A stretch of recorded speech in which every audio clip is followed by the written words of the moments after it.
Uhlangano lompendulo yenkosi Sibanda ngomuntu lomfowabo ababumba iqembu leThe Disciples of Jesus Christ Gospel Group. Lezi nsizwa ezidabuka esabelweni seNyathi zingene kwezomculo ngomnyaka ka2015 njalo sezenelise ukukhipha amadlalade amabili awengoma zokholo. Mina igama lami nginguhlangano Sibanda. Ngingaphansi kweqembu leThe Disciples of Jesus Christ Gospel Group 2015. Lapho esiqale khona ukucula sakhupha ialbum yethu lokuqala elithi uMose wayibona. Ialbum yethu eka2017 ethiwa Umbonge UJehovah. Eyiyo manje esithobayo kwamanje.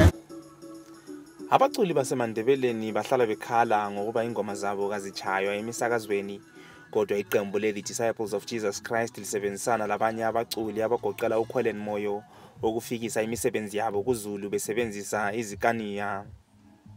Ngendlela esimaketha ngayo music wethu hayi kuyazameka mbijana. Abantu bawusilela umusic wakithi ngapha esindebeleni emadebeleleni. So bagcina bechaya umusic weSouth Africa.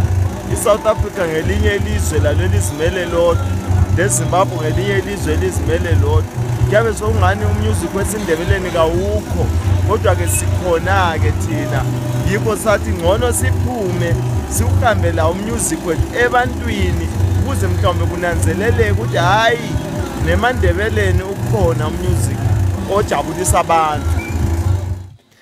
Abaculi laba kabathandanga ukuthi ukuba ngosuku olulodwa bathola imali engakanani ngokuthengisa ingoma zabo ezitaladeni, kodwa bathi kuyabaphilisa lemuli zabo.